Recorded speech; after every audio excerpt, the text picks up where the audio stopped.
में करोड़ों का सोना लूट मामले में सिवान पुलिस को बड़ी सफलता मिली है। लूट की 5 किलो सोना बरामद कर लिया गया है। 4 अपराधी को भी पुलिस ने गिरफ्तार कर लिया है। गौरतलब है कि 2 दिन पहले नगर थाना क्षेत्र के कसरा टोली चौक में अर्चना ज्वेलर्स में अपराधियों ने एक बड़ी लूट की घटना को अंजाम दिया था, जिससे सिवान पुलिस आज करोड़ों का सोना लूट का उद्भेदन करते हुए 4 अपराधियों को हथियार के साथ गिरफ्तार कर लिया है। गिरफ्तार अपराधियों के पास से 5 किलो से अधिक सोना जेवरात बरामद हुई है। पुलिस ने तत्पर कार्रवाई करते हुए सीसीटीवी फुटेज के आधार पर जिले के विभिन्न इलाकों से छापेमारी कर अपराधियों को धर दबोचा है।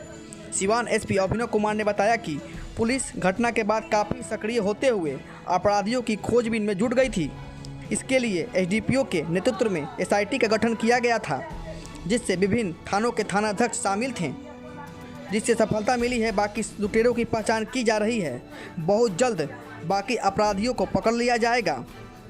अपराधियों के पास से 5 किलो सोना, 2 मोबाइल, लूट के प्रयुक्त की गई 7 पिस्टल बरामद किया गया है। तो आप देख सकते हैं किस तरह से सीसीटीवी में आपको दिख रहा होगा कि अपराधी 8 या 9 की संख्या में दुकान में घुसते हैं और हथियार लहराते हुए सड़क पर खड़े हैं और दुकान के अंदर लूटपाट कर रहे हैं।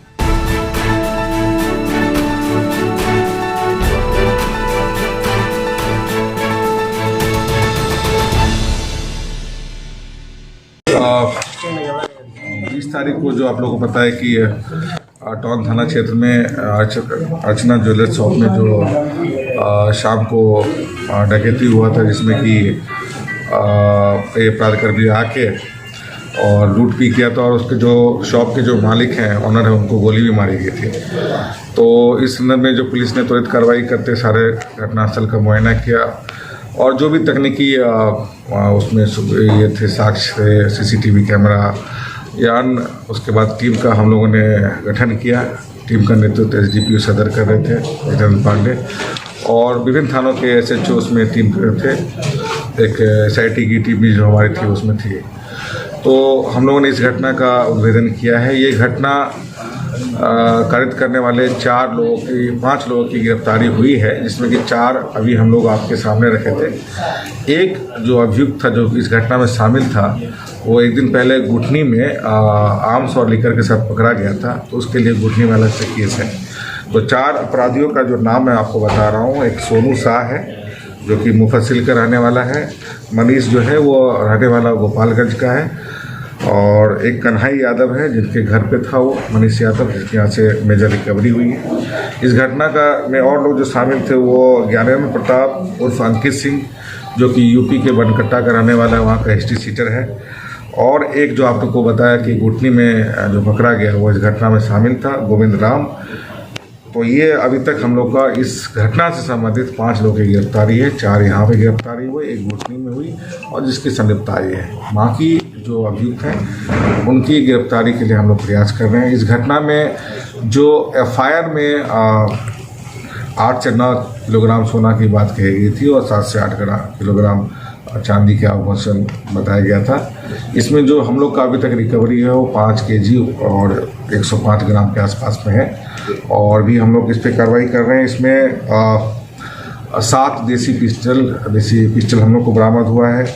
घटना में प्रयुक्त 2 मोबाइल भी हम लोग ने सीज किया है और एक बाइक भी सीज किया है। इस घटना में जो हम लोगों ने जो देखा था उसमें कि कुर्ता पहन के कुछ अपराधकर्मी आए थे, उससे संबंधित एक कुर्ता भी हम लोगों ने इसमें जब्त किया है। तो हम लोग अभी बाकी इन्वेस्टिगेशन कर रहे हैं और बाकी के जो अभियुक्त हैं उसकी गिरफ्तारी के लिए हम लोग प्रयास कर रहे हैं। उसमें 35 राउंड्स भी था। तो हमारी टीम में बहुत ही कम समय में लगभग 12 घंटे के अंदर मोस्ट ऑफ द रिकवरी और मोस्ट ऑफ द गिरफ्तारियाँ की, और बाकी अभी भी अनुसंधान में हैं। तो हम लोग इस पे जो बाकी के एक्यूज्ड हैं उनको पकड़ने के लिए प्रयत्नशील हैं, और हम लोग इस जो ड्राइव है उस पर हम लोग जारी रखेंगे। सर, इन लोगों की पहचान कैसी है सर? अब देखिए, बहुत सारी बातें होती है, देयर आर इन्वेस्टिगेशन का चीज़ है, लेकिन फिर भी ये है कि जनरली कभी भी कोई क्राइम होता है तो एक प्रथम दृष्टया पहले वन ऑफ द ये होता है कि हम लोग इस घटना में कौन कौन शामिल हो सकते हैं प्रोबेबल्स। तो हम लोग का एक इनपुट था और हम लोगों ने इस तरह की घटना जो खासकर जो इस तरह के एमओ के लोगों के बारे में पता किया, तो जो कुछ प्रोबेबल नेम्स आए तो उसकी जांच पड़ताल की। इसमें फिर हम लोग आगे लीड मिलना शुरू हुआ और हम लोग इसमें सफल हो गए। लूट में मास्टरमाइंड कौन है जो पूरी साजिश? लूट में जो मास्टरमाइंड है अभी तक के अनुसंधान से मनीष है, जो कि उचका गांव का है। उसका पूर्व का आपराधिक इतिहास भी है और उसके पास से मैक्सिमम प्रॉपर्टी रिकवरी हुई है। जो हम लोग को आभूषण या आर्म्स हैं उनके पास ही है। सर कितने पूरा बरामद जितना लूट हुआ था सब बरामद हो गया है? देखिए, जो एफआईआर में आपने आपको बताया पहले भी कि 7 से 8 किलो सोना बताया गया है, तो दैट इज एवरेज, लगभग बताया, रकम उन्होंने नहीं बताया, लगभग, क्योंकि उन्होंने भी पूरी ऑडिटिंग तो की नहीं है कि कौन कौन सा, तो एक अंदाज से उन्होंने किया है। और हम लोग का जो रिकवरी है वहाँ की उन्होंने एक एक ऑर्नामेंट का डिटेल्स तो अभी नहीं दिया है, एक ओवरऑल फिगर दिया है कि 7 से 8 और 8 से 9 किलो चांदी का सामान जो आर्टिकल्स होता है उनका बारे में बताया। तो यही बात है।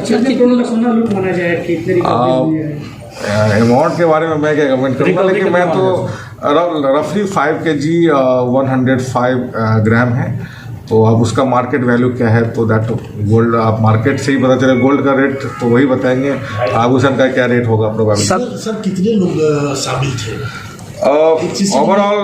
ओवरऑल इस घटना में 9 लोग अभी तक हम लोग को पता चला है और हम लोग कार्य कर रहे हैं। अन्य किसी और की संलिप्तता होगी तो आगे भी। मनीष के अलावा जो भी लोग पकड़े गए हैं उनका पहले से आपराधिक इतिहास सब मनीष के अलावा एक सोनू है, सोनू शाह, जिसको कि गोरखपुर में इस तरह के स्वर्ण जो गोल्ड ज्वेलरी शॉप थी उसमें इस तरह के लूट में पहले भी संलिप्त रहा है, ऐसी हम लोग को सूचना है। सर ये पहले से प्लानिंग थी कि प्लानिंग तो रही थी, इन्होंने काफ़ी बार रेकी किया था इस एरिया का।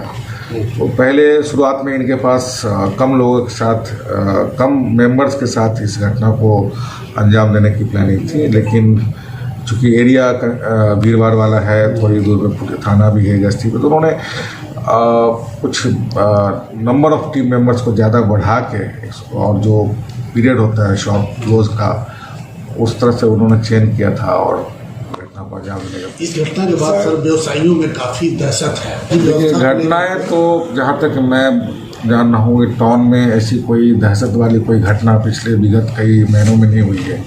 ये एक अप्रत्याशित घटना थी और पुलिस ने उस पर त्वरित कार्रवाई करके की। घटनाएं हो सकती है, हम लोग प्रिवेंटिव स्टेप्स लेते हैं। गश्ती भी वहाँ पे रहती है, डीएवी, आप लोग भी जब डीएवी के पास या मोड़ में और इतनी कंजेस्टेड रूट में, तो घटनाएं तो एक तो कभी हो सकती है, लेकिन हम लोग का ये कहना कि दहशत है। आप केसेस देखिए कि नंबर ऑफ केसेस किस तरह के केस आए हैं टाउन में। दिन दहाड़े सर हुआ, दिन दिहाड़े इवनिंग के टाइम में हुआ है, दिन दिहाड़े इवनिंग टाइम में हुआ है। घटना तो हुआ तो वो गणेश मार्केट में सर जस्ट के बगल में ही जो घटना हुई थी। कोई भी घटना अगर होती है तो हम लोग के लिए चैलेंज होता है और हम लोग पूरा प्रयास करते हैं कि घटना नहीं होना चाहिए। ये तो एक प्रयास तो होता ही है, लेकिन अगर घटना घट जाती है तो बहुत चीज़ें, बहुत सारे फैक्टर्स होते हैं। अगर मान लिया जाए किसी ने ठान ही लिया कि कोई घटना किया है, तो वो अगर इंटेलिजेंस नहीं मिला या उन्होंने कर लिया, तो प्रयास हम लोग का रहता है कि उसको हम लोग डिटेक्ट कर दें, और इसमें हम लोग डिटेक्ट किया। अगर आप दहशत वाली ऐसी बात तो नहीं है। सर पिस्टल के अलावा कोई आधुनिक हथियार भी सर सीसीटीवी में कुछ दिख रहा था, कुछ आधुनिक हथियार नहीं, एक आधुनिक वो एक कार्बाइन की तरह एक दिख रहा था, दैट वाज अ देसी मेड, और थंडरेड कुछ बोलते हैं उसको, देसी कार्बाइन भी कुछ लोग बोलते हैं। तो वो अभी इसमें वो रिकवरी नहीं हुआ है, उसमें हम लोग कर रहे हैं प्रयास। तो इसमें अंतर्राज्यीय गिरोह है क्योंकि शामिल है, तो अंतर्राज्यीय गिरोह मैंने बाहर के भी क्रिमिनल हैं इसमें। मास्टरमाइंड कौन है सर? मनीष मास्टरमाइंड। सर एक और गिरफ्तारी गोविंद कुमार राम की दी हुई है इस मामले में, गिरफ्तार या वो इस घटना में शामिल था और वो घटना करित करने के बाद गुट्टी में लिकर लेके भाग रहा था। उसके पास से आर्म्स भी और लिकर भी बरामद हुआ, तो वो गुटनी के केस में उसको गिरफ्तार हुआ था।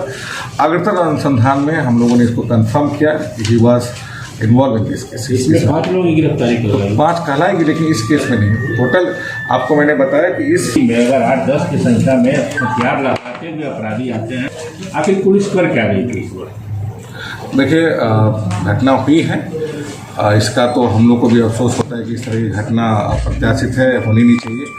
लेकिन अगर यहाँ तक बात है गश्ती की, तो गश्ती टाउन में जो भी गश्ती, अभी तो हम लोगों ने एडिशनल गाड़ियाँ भी दी हैं, और जो नियर बाय वो जो घटना है वो मेन शॉप पे बहुत सारे ऑनलुकर्स भी थे। घटना की सूचना हम लोग को मिली नहीं और आगे गश्ती था, तो जो वहाँ पे इतनी संकीर्ण गलियाँ हैं, किस गली से भागे तुरंत से, उसमें बहुत सारे लोगों की भीड़ थी।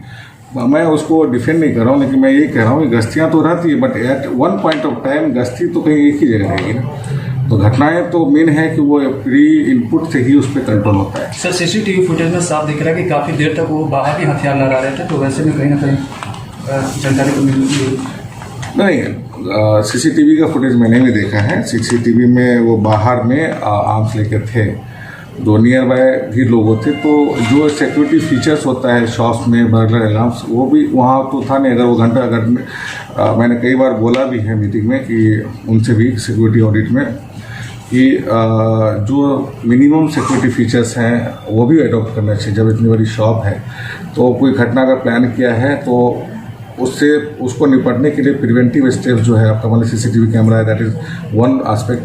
देन दूसरा है कि आपके पास बर्गलर अलार्म जो होता है वो अलार्म रखना चाहिए। और घटना जो वहाँ पे इतनी कंजेस्टेड भीड़ थी, वो हथियार तो लहरा रहा था, लेकिन ऑन लुकर्स में किसी ने भी सूचना देने की प्रयास नहीं किया।